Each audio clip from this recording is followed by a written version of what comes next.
Everyone has a plan until they get punched in the mouth. But what if I told you that getting punched isn't the problem? It's what you tell yourself after the punch that determines everything.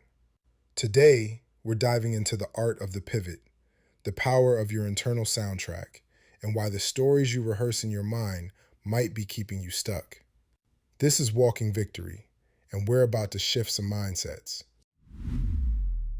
Now available.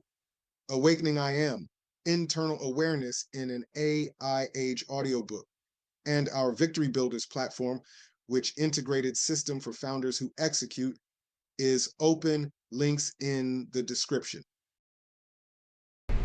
Being able to pivot or make adjustments is something that a lot of us don't consider. How do I adjust when things don't go my way? When we're building out a plan, they call this a contingency plan. And again, I always draw back from my first experience in business.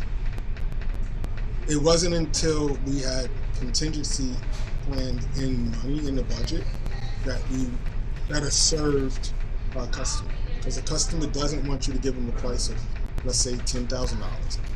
And then you're going through the project and then something comes up.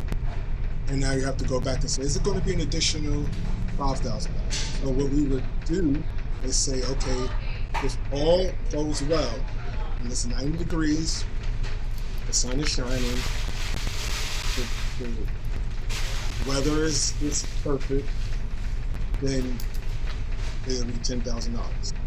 However, if there's things that come up, we need to have at least another $5,000, $2,000, whatever the number is, set aside, because these are the things that we can face. And the customer will say, what do you mean? You gave me a number. Well, when we go behind the wall, we might find some electrical issue. If we take up the floor, there may be some beams that are damaged. And we don't want to come back to you with another number, because then you're going to get disgruntled at us and the relationship is going to. But if we learn how to pivot together, or prepare to pivot together, or prepare to adjust together, then it makes everything go smooth. But it took years of having to go back and have that conversation and walking away feeling arduous, exhausted, and or sometimes people just saying, well, I don't want to go any further. That you start to say, okay, how do I prevent that? You're not going to prevent life interruptions from happening. But what you can do is have a plan. And before I bring in our guest, I want to quote Mike Tyson, who said, everyone has a plan until they get punched in the mouth. And that's what happens in life. Sometimes it punches us in the mouth. My name is NaRon Tillman. This is Walking Victory, where we sit you at the feet of the masters and we have conversation to help you evolve your life. These conversations are mindset shifting. These conversations are tools that you can begin to apply. We don't give you all of the tools, but we do at least try to walk away with something that you can tangibly use. And today's guest is Regena. How are you? I'm good. Thank you so much, NaRon, for having me. Happy to be part of the conversation. Well, thank you for joining us. All right, so when you hear the word pivot or just adjusting in life, because pivoting and adjusting can be physical, it can be anything, but just in life, what are some of the first things that come to mind for you? Definitely, when I think of the word, I think of real life. And like you said, it's not always what we think it's supposed to be or look like or even feel. And so in my experience of life and business, often the line is not straight. It's a squiggly line, and it actually makes for some of the best learning opportunities and also growth, which is really where the magic is. Yeah, let's start with people who fall apart when things happen first, because that's usually a muscle that has to be made. I remember when watching the Super Bowl and Patriots was losing 28-3 or something. And Tom Brady kept walking down saying, come on guys, let's keep it together. We've been here before. We can do it. We can come back. That was the mark of a true leader. They didn't go on the sideline and start fighting each other. How do we get from the place where it's 28-3 and we're infighting, it's your fault, you should be over there, to a place where it's 28-3 and we're saying, hey, we've been here before, let's go, we can bounce back? Such a good question. I feel like we're in a very pivotal time in life, actually, in the world, and I think we're at that phase of, what is it, 23-1? 28-3. 28-3, right? It's like, you know, are we going to come together as a culture, as a society, as a race, as a human race, right? And really have the deep conversations and really have the deep, what are we here for? What are we doing? You know, it's like, I want to smack humanity in the face sometimes, and myself included, right? And just be like, what am I doing? You know? And that only happens when we're really, really serious and look ourselves in the mirror and say, what am I doing to contribute to the cause or to the game, so to speak. Life is a game, but it's also not a game, right? We're all here doing the best we can, living the good fight. And I think one of the beautiful pivots, let's use that word, available to all of humans listening, you know, whether it's on a show like yours, thank you, by the way, for bringing this to awareness, or it's on TV through the news and politics, or it's, you know, in a family or in a couple's relationship or business opportunity or friends. You know, the conversation is the same, is how do I show up? Am I expecting the other person to fix it, or am I going to fix it? And I think it's both, right? It's holding each other accountable and saying, what did we do to get here, wherever here is, metaphorically or physically, and then identifying. If we have a map, just like in football, there's a game plan. There's a play, right? So if the players are in their own game, completely ignoring the play that was rehearsed and practiced, that's not cool to the other team members, because it's like, bro, where are you? Where'd you go? You know, we've been practicing for months. We're at the playoffs, and now you're fumbling.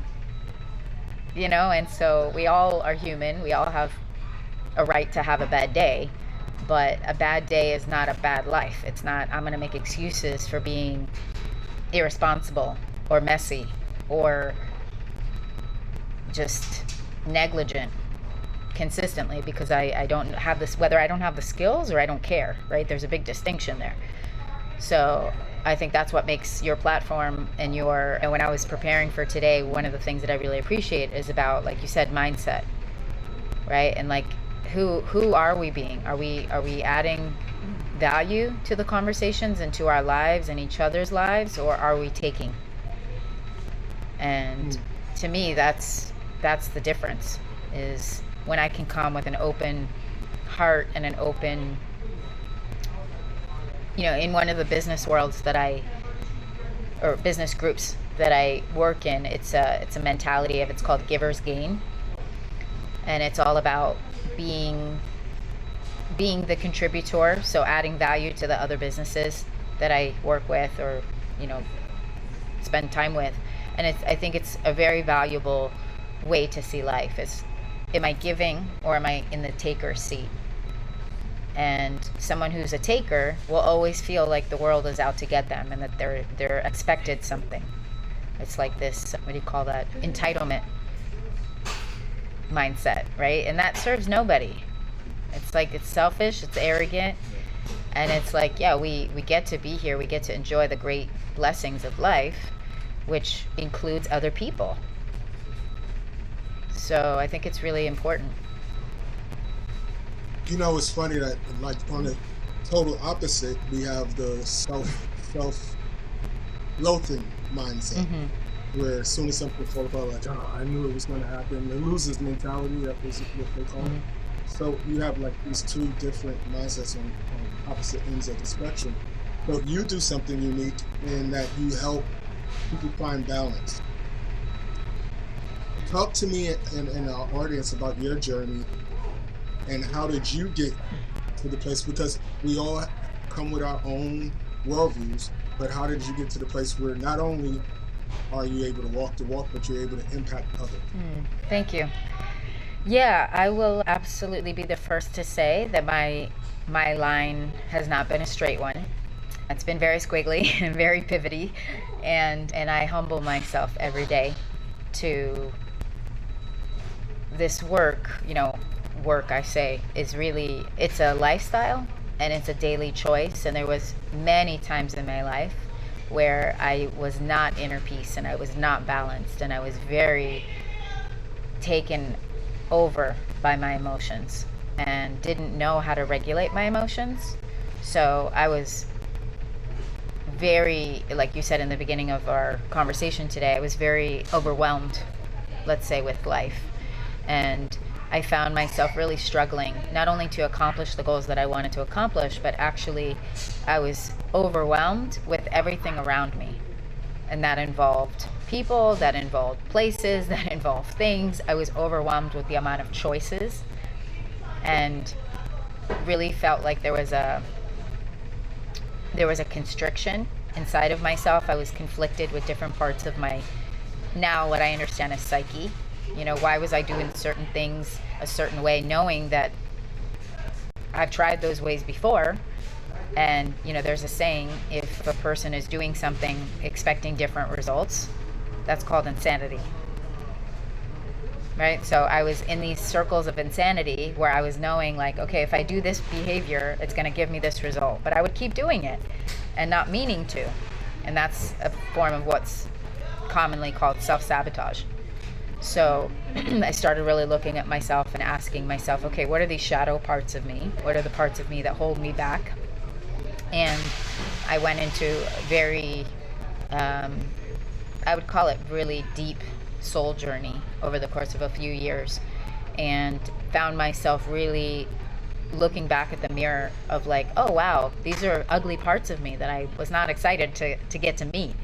But thank God I did, because if I didn't, I wouldn't be doing the work I do now, which is teaching people these tools. And I think it really takes a courageous person to look at themselves in the mirror and say, these are like an inventory, right? Like we do that in business. Like what are the KPIs, for example, that work in our business and produce results, right? And then what are the things that aren't working? And so applying those very simple but very powerful and practical business strategies and doing that in our life and saying, okay, I'm taking an inventory, a stock of who I am, what fuels me forward, what's working, what's giving me good results, and even taking it one step further, what is a result? Sometimes feedback, bad feedback is feedback, right? So, people, for example, that continue to find themselves in similar relationships but different faces. That was something I struggled with for a long time, was I kept attracting the same type of person.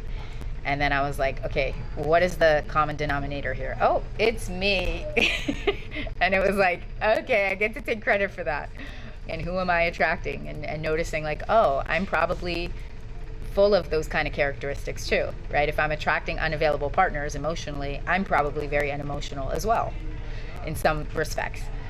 Taking out the emotion and actually looking at like data, just like if we were looking at a report in business, and not from a shame or blame standpoint, but rather data and just very neutral, even in family dynamics, parenting, right? Parents are saying, one parent's the good parent, quote unquote, and the bad parent, bad cop, good cop. Like that language even is challenging, right? Because all of a sudden now the kid has to choose. Do I want to deal with good cop or bad cop? It's like, how about they're both cops? And they're just protecting the kid, and that's it. Like there's no good or bad. It's just what it is.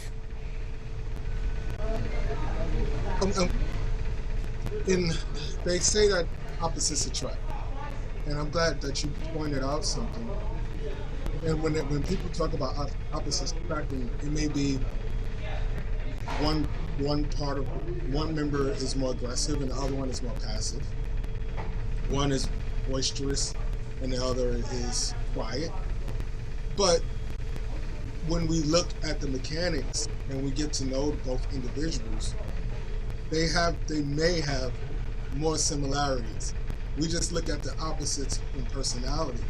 But what attracts them together is, like, as you said, if I'm emotionally available, I'm going to attract somebody that's emotionally available too. They just may be louder about it, or they just may be more intense about it.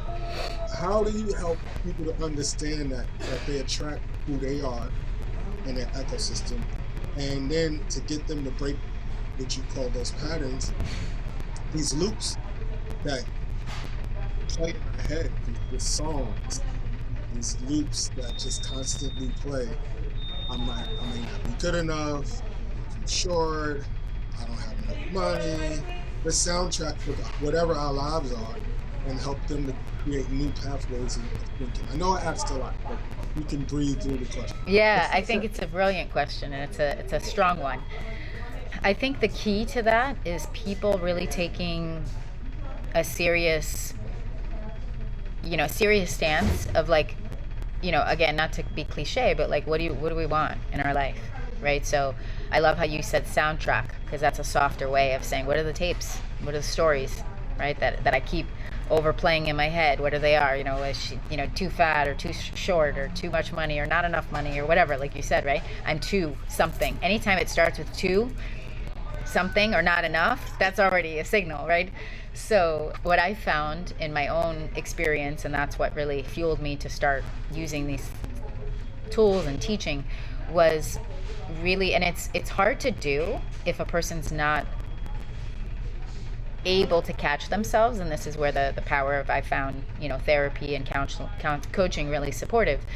There's a book, actually, and it was written in the 70s, and it was written by, I think, a psychiatrist or a psychologist, one of the two, and it's called What Do You Say When You Talk to Yourself? And it's all about the power of self-talk and self-communication, and it's true, right? If I keep telling myself that I'm a not good for anything and I'm not good enough, I'm going to somehow or another convince myself that that's true. It's definitely not true. It's absolutely, for a fact, not true. But somebody, I might not even know consciously who said it. Somebody may have said something when I was a child that sparked that belief in me. And then from there, the child is now 45 years old, but still making decisions from what happened in the mind of a 6-year-old. So this is where therapy and coaching really, I found, very supportive, because it goes to the root of the problem, and it actually goes into, like you said, the deep-rooted soundtrack, and identifying what is the soundtrack. And if it's a soundtrack, which is great, right? It's a program, we can uninstall that program, and then we reinstall new information. And so this is where the science of all of this comes in. And I found in my own work, it takes a while, but it's called reprogramming. And we do that with computers. We uninstall programs and then we put in a new one. But yet we don't understand often that we do the same. We get to do the same things with ourselves. So when we take the emotion out of it, we can hear ourselves potentially with support, with a professional who can guide us through, like yourself, right? Somebody who's in mindset work. You can show someone, hey, here's the narrative, here's the soundtrack that you're playing. And I'm sure, many of your listeners probably heard this before, but most of us have 72 to 75,000 thoughts per day. And 70% of those thoughts are the same thoughts we had yesterday. So, imagine someone who's in their 40s who's saying how much they're not good enough for 40 years. You start to actually believe that garbage, right? So it's really a choice about, like, taking that inventory and asking oneself, like, is this serving me? Is this a story or a soundtrack that I really enjoy?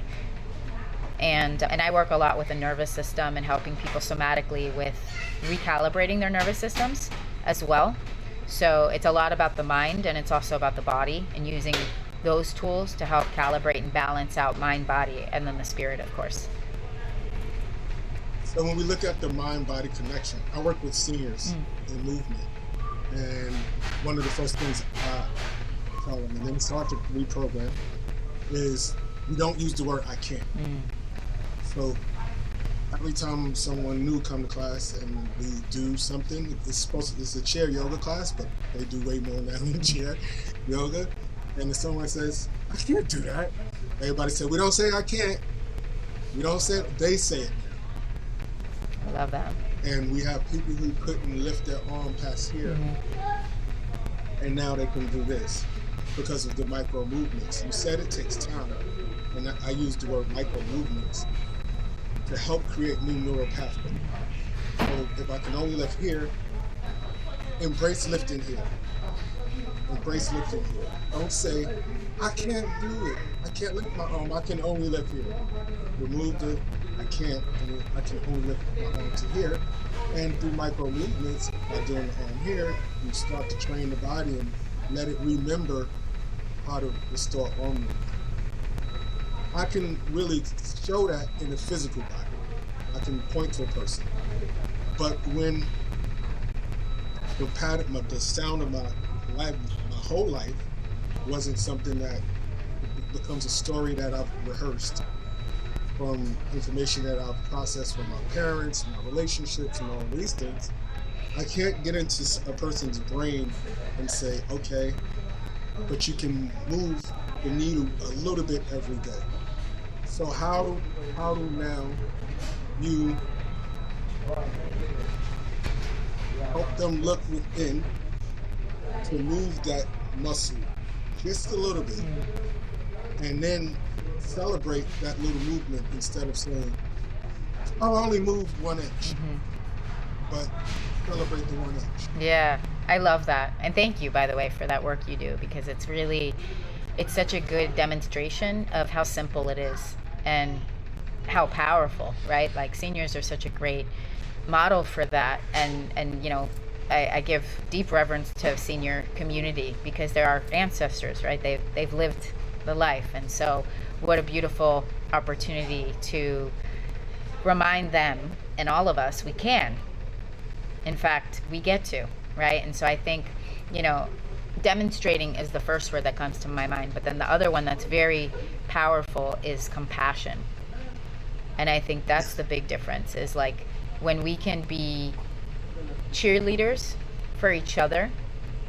And I love how you were sharing how now the seniors are telling each other, yes, you can. We don't use that word, can't. You know, it's like it creates its own ripple effect when we educate and remind each other, like you use the word reminding, and that's so important. Like, we're here to be great, period.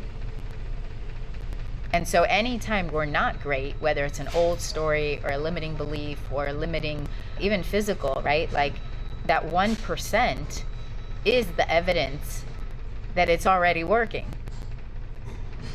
So the part of my brain that is creating a story that I can't is just a narrative that's created and I call this, you know, I don't want to go too much into it if it's not, you know, part of the conversation with your community. So I want to be mindful of this, but I really feel like spirituality is a big component of that, because Yeah, come on. Okay, cool. You know, spirituality is such a big factor because it's a lot of it we can't see. So we think, well, if I can't see it, it can't be real. You know, and my challenge is the other way around.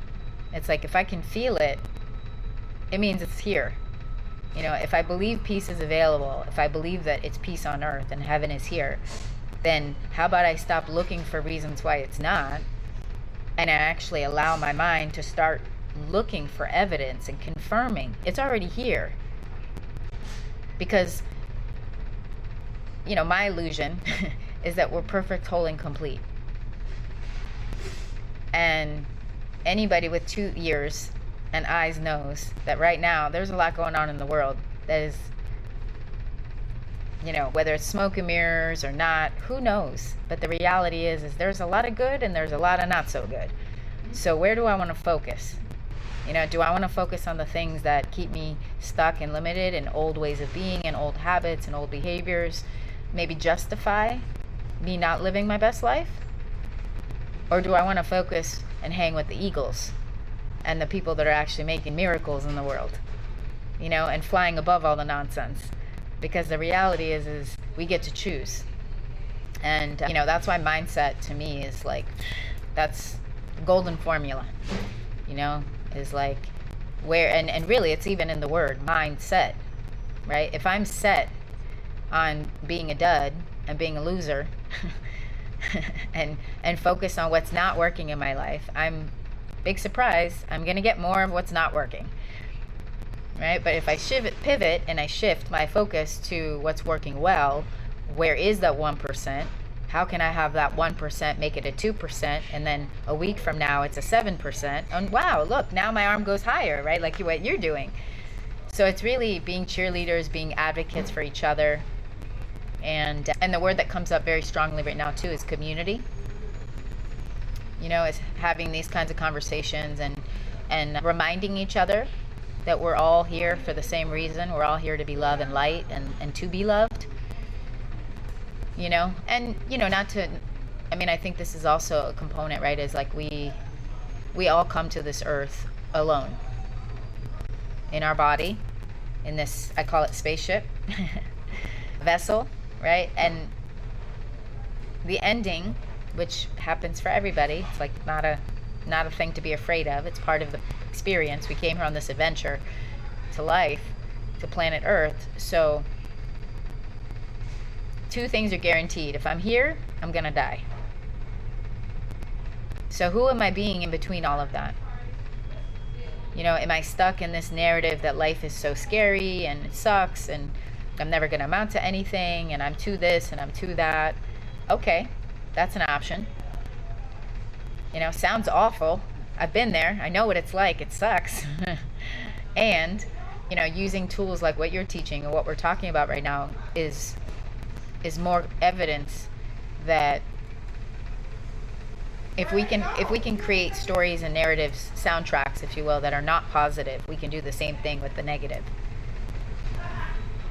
So it's really about like choosing to be a leader of my own life, your life, right? Being the leader, you know, those listening, like what can we do individually to be the masters of our own reality? And we are way more powerful than we give ourselves credit for. It's pretty wild sometimes. You know, I'm want to get you out of here on this, because I work with kids also, right? So when I work with kids, youth and young adults, I'm getting them to think about really tapping into the unlimited possibilities that they have moving forward. When I work with seniors, I'm getting them to reimagine and remember what it felt like to be physically without limitations. And everything starts within your mind. So with the young people, all right, you may not feel like you can balance, but just imagine what it would look like if you can balance. For older people, it's like, all right, remember when you did have control over your body, or when you did used to dance, and draw into your remembrance, and let's tap back into that. But when I work with a spiritual community, because I've been past 20 years, I have to subset now and pivot. And here's why. Because in the church community, so many of our songs really play to the loop of I can't instead of I can.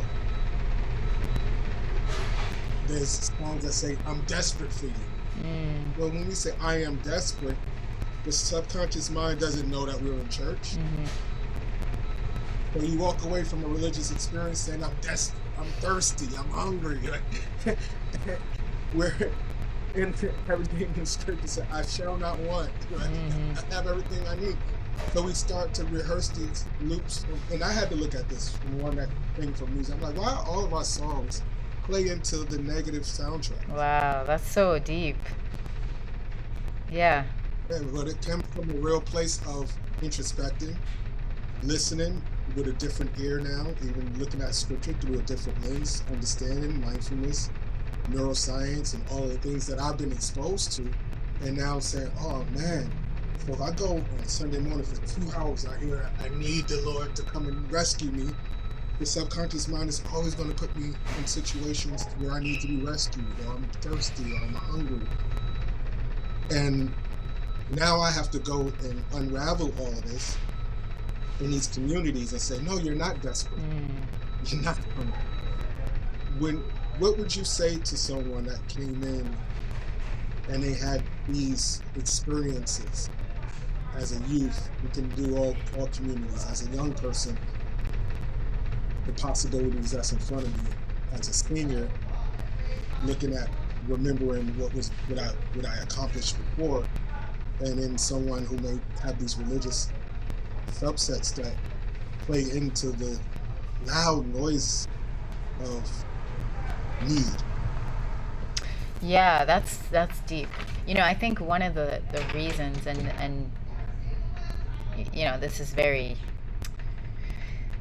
it's kind of like a mic drop for me. It was because it was like, what part of me feels unworthy to the point that I need to prove to myself that I don't deserve it. And that was like really a pivotal point for me, because that was like, does God love me? If there is a God, and I went through some crazy experiences where I really doubted it, and I was like, there's no God. I don't feel him. And then boom, there he was, or it, and it was just like, let me show you not to believe it. Hold on, you asked, I'm delivering, So now it's like, for me personally, there is no greater evidence than just being here on this planet and having 2 hands and 2 legs. There's people who don't even have that. So every time I ask myself, poor me, why don't I have this and that? It's like, wake up, girl. I smack myself in the head. Count your blessings. You know what I mean? Anytime I forget, it's really all that is. It's just a forgetting, because it's so hard sometimes to feel deserving of this gift. And that is what I think we are all being invited to remember these days, is how blessed we are to be alive, and that we are not alone. There is something so much bigger than us that's inviting and reminding us gently, and now not so gently. It's like, the hammer's coming down a little harder to be like, okay, humanity, lean in, lean into each other, because we're all one. We all come from the same spark of light and divine source. So that's a lot sometimes to take in, and to just breathe that in, and that life force of whoa. And I really thank you for helping remind me the power of music, which for me, I'm very attuned with music, and I get a lot of messages through music. So I'm right there with you. I hear certain tunes and I'm like, ooh, okay, it's catchy, but what are the words? What are the things that they're talking about all these crazy things, and I'm just like, yeah, I don't think that's how I want, even as a woman listening to music sometimes, and I'm like, really? Is that what they're, because it's a form of preaching. And so I really admire artists, both in art and music, that take that vehicle seriously, and they use words as powerful messages that can be conveyed through sound waves. Even podcasting, right? That's one of the reasons I love podcasting, because we are in essence delivering, for lack of a better word, it's a form of scripture, and so it's not to be taken lightly, and it's not to use blasphemy to get our very childish desires met. It's actually to remind us how amazing we are, and we get everything we want when we do it with grace and kindness and love. We'll get everything we want, because that's why we're here. It's like, duh, So like you said, I don't need to be desperate. The opposite, don't be desperate. As soon as I move into, it's as soon as I move into desperation, I forgot, what's the whole point of this? Oh, let me remember, let me pivot, Yeah. And we have these things. It chips away and it chips away and it chips away. My last question. And it's really about how are you feeling about this taking place. Neuroscience is really opening a pathway of emergence between spirituality and science, and seeing in the last 10 years what we didn't know really existed, except if you were spiritual. How is the findings impacting your work, and how excited are you in the midst of all that's going on around us, that we have a group of a community that continues to give us resources to help people find their way in the midst of the dark time. Yeah, excited is an understatement. I feel like this is the like kind of, like the, I don't want to say conspiracy theorists, but like when people are trying to debunk things, they're always like, but wait, what about this? What about that? What about that? This thing, right? And so it's like, once you hit neuroscience, it's like all bets are off. Like, ain't nothing else you can prove here. You know what I mean? It's like, what else you got? Like, so for me, neuroscience is like that place where spirituality and science collide. And actually, let me rephrase that word. It's not even collide. It's kind of like spirituality, I feel like, is like the mother and kind of like holding the baby, and neuroscience is like timidly, like, I see a lot of visions, right? So I see like the vision right now is like neuroscience is leaning in, and Mother Nature, spirituality is like, I got you, come on, there's room for it all. And so us humans, our job is to catch up and just believe. And there's no way to hide it anymore. There's no way to like make excuses, or no more like debunking this stuff. This is proven. And even dancing is a perfect example. In churches, people have been dancing for centuries. And tribes used to dance. And why is it that dancing exudes all these beautiful benefits? Because it works. And it's free. Like, it's joy, it's exuberance, it's expression, it's music, it's dance, it's art, it's the fullest expression of life. And so anybody that doesn't see that and doesn't understand that neuroscience is part of that is just still maybe in denial, and that's okay. But to me, neuroscience has really been one of the most groundbreaking, revolutionary tools for success and wellness and transformation, really, and also, not to, because I know we're wrapping up, but even if we look at AI and that whole conversation, like, neuroscience has a place there too, because it's science. So AI can do a lot of things, but it doesn't have feeling, it doesn't have consciousness, it doesn't have a soul. So we have to have both. We have to have neuroscience, we have to have spirituality, because otherwise there is no, in my illusion, there is no other point of any of this. No, not at all. So it's like, we could go, I know you and I, we could talk for hours, and maybe, there'll be more opportunities. I love this stuff, because it's like, what else is there? What is more juicy to talk about than this? It's like... Yeah, and as we wrap it up, I thank you for having this conversation. More people need to slow down and really take inventory. Well, I can't tell people what they need to do. I will invite people to slow down and take inventory about not just being one thing, but exploring all of who we are. And I think that these conversations give us the liberty to really see, like, because I used to say, oh, I'm an entrepreneur, I'm a father, but no, I'm everything encapsulated, right? Encapsulated. I'm not, there's no they are segmented roles and responsibilities, but there's no segmentation in being. And a lot of times when we work with people, they separate everything so much that they lose who they truly are. Yeah, I would agree. And I think that's the opportunity with these tools, and also with conversations like this, is they just remind us, that each and every one of us is a being, is a soul. And when we can tap into our gifts and we can remind each other, we're here for something. And whether that's true or not, I like it. I like the narrative because it makes it way easier, when I'm stuck in traffic and I'm like, oh, this sucks. It's like, it just puts everything in perspective, So, yeah. All right. So we did a whole lot of conversation.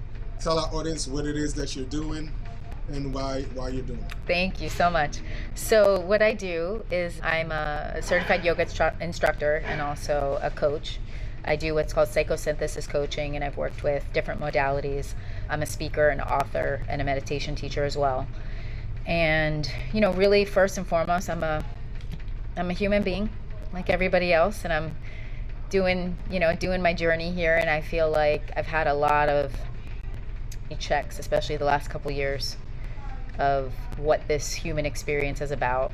And I feel we are very, very, very fortunate to be here. Spiritual being first, human experience, or spiritual being having a human experience is a better way to say it.